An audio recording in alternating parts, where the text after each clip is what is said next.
Both sides lining up for the face-off, and I can think of one padded goaltender who would love nothing more than a quick clear here, Cheryl. Oh, you know it, James, because the puck has been...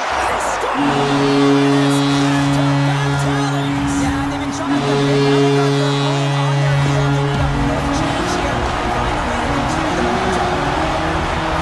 This just exemplifies the critical nature of a no-zone face-off, James. When you're winning a held possession, you can attack the net.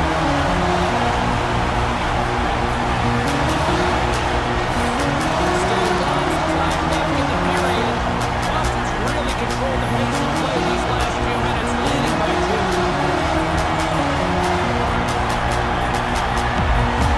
Coyle's won the draw inside the neutral zone.